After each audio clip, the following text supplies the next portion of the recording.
আমি মূলত গ্রামের এই ভিডিওটি রেকর্ড করেছি 2070 সালের জন্য।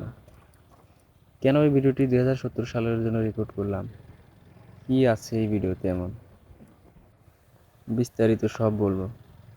এই ভিডিওটি মূলত শুধু গ্রামের বলতে সম্পূর্ণটাই গ্রামের, মানে এখানে আশেপাশে শহরের কোনো ছোঁয়া নাই। রাস্তাঘাট প্লাস বসতবাড়ি সব কিছুই সম্পূর্ণ গ্রামের। এর জন্য আমি এটি ধারণ করেছি 2070 সালের জন্য। অনেকেই ভাবতে পারেন যে কি এমন আছে 2070 সালের জন্য ভিডিওটি ধারণ করেছে। তো আপনাকে এটা বুঝতে হলে মূলত এই ভিডিওটি দেখতে হবে 2070 সালেই থেকে। ধরেন যে আপনি বর্তমান 2070 সালে আছেন, ওইটা মনে করে ভিডিওটি দেখলে হয়তো বা বুঝতে পারবেন কেন বা আমি রেকর্ড করেছি বা বলছি 2070 সালের জন্য। আমি সম্পূর্ণ একটি গ্রাম দিয়ে ঘুরেছি, সম্পূর্ণ একটি গ্রামের ভিডিও রেকর্ড করেছি। তো এখানে প্রপারলি সম্পূর্ণ একটি গ্রামের ভিউ এখানে আছে, এখানে পাওয়া যাবে। এখানে শহরের কোনো বা আধুনিকতার কোনো তেমন একটা ছোঁয়া নেই। এই ভিডিওটি রেকর্ড করার সময় আমি অনেক কিছুই দেখেছি যেগুলো হচ্ছে 2050 থেকে 70 সালের মধ্যে আর কখনোই দেখা যাবে না।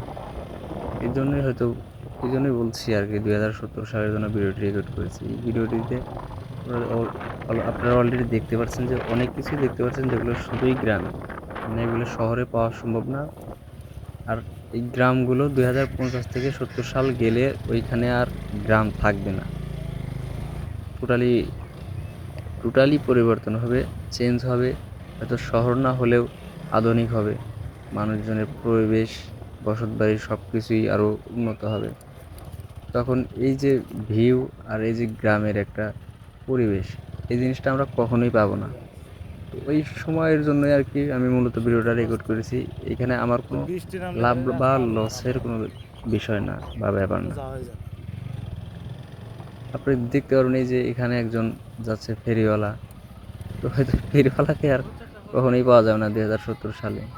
আমি গ্রামটা ঘুরছিলাম, আমি অনেক কিছুই দেখছিলাম। গ্রামের পাশ দিয়ে সরিষার ক্ষেত, অনেক সুন্দর, সেই কবিতার মতোই সরিষার ক্ষেত, সামনে মানুষজনের কৃষিকাজের দৃশ্য। আমি ঘুরছিলাম আর দেখছিলাম যে মানুষজন বাড়ির সামনে উঠোনে ধান শুকোচ্ছে, বাচ্চারা স্কুলে যাচ্ছে, পড়াশোনা করছে, বাড়ির পাশ দিয়ে স্কুল, মাদ্রাসা। এই তো সব কিছু মিলেই আর কি গ্রামের এই ভিডিওটা আমি 2070 সালের জন্য রেকর্ড করেছি। যেগুলো 70 সালে পৌঁছালে, 50 থেকে 70 সালের মধ্যে পৌঁছালে আর আমার মনে হয় কখনোই পাওয়া সম্ভব না, আর আমরা হয়তো পাবো না। এই জন্য 70 সাল বলছি। অনেকেই ভাবতে পারে যে 70 সালে গেলে অনেক কিছু পাবো বা কি এমন আছে এইখানে 70 সালের কথা বলতেছে। ওই 70 সালে গেলে বা 70 সালে বর্তমানে আমি আছি, এরকম একটা চিন্তা ভাবনা করে ভিডিওটি দেখলে হয়তো বা 70 সালের ওই ফিলটা পাওয়া যায় মনে হবে। তো মূলত এইখানে গ্রামের যে ভিউটা আছে, দৃশ্যটা আছে, এটা সবারই জানা। বিশেষ গ্রামের শহরের সবারই জানা, মানে এখানে নতুনত্ব কিছু নাই, মানে নতুন করে কিছু নাই যে দেখানোর মতো।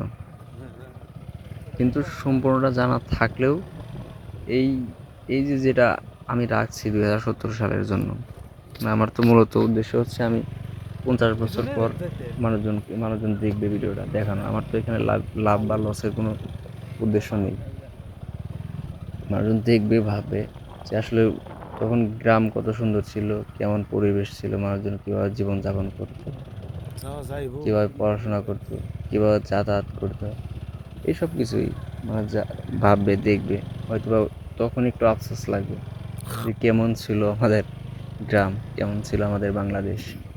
যেমন করে আমরা আমাদের 100 বছর পিছনে ফেলে আসা যে জিনিসগুলো আমরা কখনোই আর দেখতে পাই না, বা আমি জানিও না তখন কেমন ছিল, কী হয়েছিল।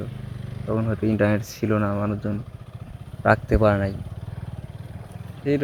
সেই রকম একটা আফসোস, যেমন আমাদের আছে যে কেমন ছিল দেখতে পারলাম না, বা ঢাকার শহর বা কেমন ছিল, গ্রাম কেমন ছিল, সব কিছু মিলেই আফসোস থাকে একটা, না? এটাই তো। এই যে এইখানে যে এখন তো ডিজিটাল যুগ, মানুষজনের সবার কাছেই ফোন আছে, ভিডিও ফুটেজ মানুষজন অনলাইনে আপলোড করে রেখে দেয়। এখন সুযোগ আছে মানুষজনের অনেক কিছু দেখার, সেই জন্য আর কি আমি একটা গ্রামের সকাল সকাল ঘুরছি, গ্রামটায় ঘুরছি, ঘোরার পর ভিডিওটা ধারণ করছি, রেখে দিছি যে 2070 সালের জন্য রেখে দিলাম। হয়তো বা অনেক কিছুই আমি যা দেখছি 2070 সালে, অনেক কিছু কি আমার মনে হয় না যে এরকম কিছু থাকবে 2070 সালে বা 50 সালে। হয়তো বা কেউ একজন, আমার তো মূলত মানে সবার জন্য না, বা সবার দেখলেও আমার কোনো সমস্যা নেই। এরকম হইতে পারে যে অনেকেই থাকবে যে ভিডিওটা হঠাৎ করে তার চোখে পড়বে, তখন হয়তো একটু আফসোস করবে কেমন ছিল, বা একটু নস্টালজিয়া হবে। কিন্তু এই কারণে আর কি বললাম যে 2070 সালের আমরা আর কি ভিডিওটা রেকর্ড করেছি। অনেক কিছুই তো আমরা দেখি হারিয়ে ফেলি, আর কখনোই খুঁজে পাওয়া যায় না, বা ভাবতে পারে না, দেখার পরেও ভুলে যায়, এরকমই ব্যাপারটা। তো এখনো যদি কেউ ভিডিওটা দেখে থাকেন, অলরেডি আমি যে কথা বলতেছি এই টাইমে যদি কেউ ভিডিওটা দেখে থাকেন, তাহলে বা হয়তো আপনার কাছে ভালো লাগছে, মানে এই চিন্তাধারাগুলো আপনার কাছে হয়তো বা ভালো লাগছে। যদি ভালো লাগে তাহলে অবশ্যই চ্যানেলটা সাবস্ক্রাইব করে পাশে থাকবেন, এরকম ভিডিও করার জন্য উৎসাহ দিবেন। এই তাছাড়া আমার তো তেমন লাভের কোনো উদ্দেশ্য নেই, বা চাওয়া পাওয়ার কোনো ব্যাপার না। জাস্ট আমি এটা হচ্ছে স্মৃতি হিসাবে রেখে দিতে চাই।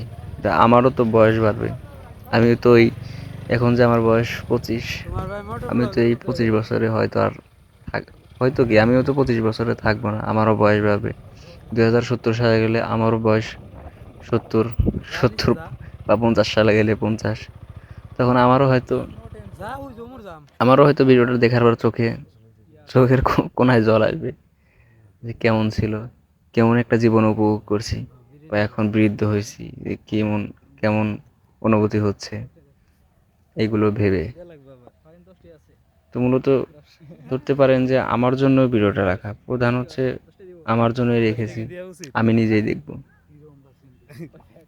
হয়তো বা আমার সাথে যারা ভিডিও রেকর্ড করছি, আমার সাথে আর যারা আছে, হুট করে এরাও হয়তো একদিন থাকবে না, তখন হয়তো তাদের দেখেও আমি নস্টালজিয়া হব, একটু চিন্তা ভাবনায় পড়ে যাব যে কি অদ্ভুত জীবনের নিয়ম, এই এইটুকুই, তাছাড়া তেমন কিছু না।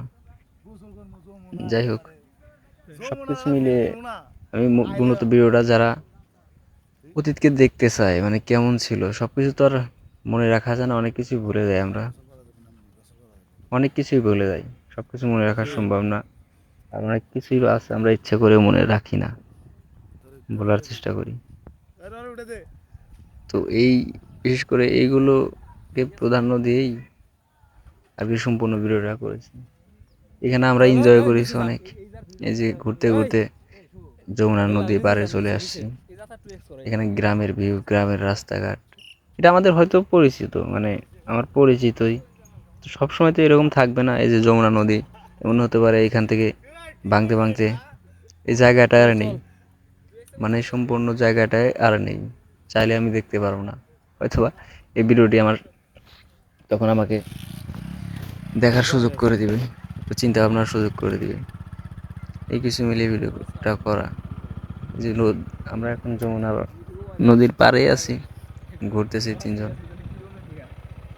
এখন ঘুরতে ঘুরতে আর একটু সামনে যাব, ভিডিও রেকর্ড করব এই নদী পাড়ের দৃশ্য, নদী পাড়ের বসতি, মানুষজনের বসবাস, সব কিছুই আমরা আর কি রেকর্ড করে একটা সাক্ষী, মানে আমি সাক্ষী হয়ে থাকতে চাইতেছি, যে কোনো সময় হয়তো বা আমার দেখার সুযোগ হইতে পারে ভিডিওটার মাধ্যমে এই গ্রামটাকে নতুন করে।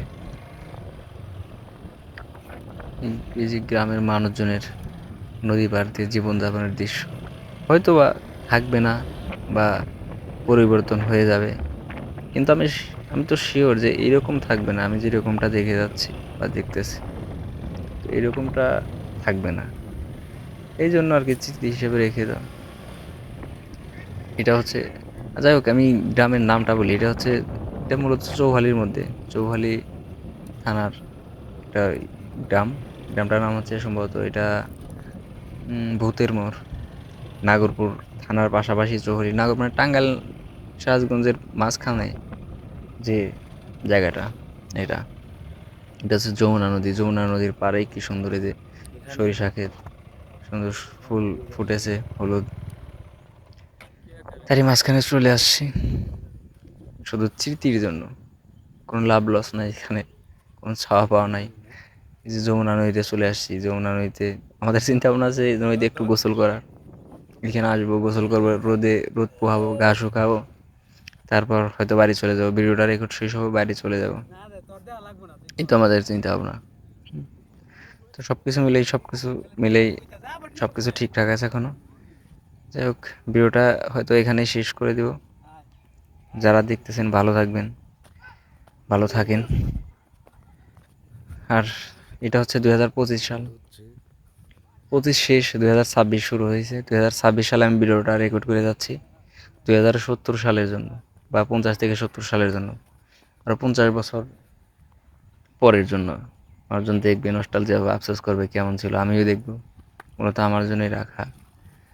যাই হোক, ভালো থাকবেন সবাই। যমুনা নদীতে হাত পা ধুচ্ছি, মুখ ধুচ্ছি, খুব ভালো লাগছে, ফ্রেশ একটা চিন্তা ভাবনা। যাই হোক, ভালো থাকেন, বাই বাই।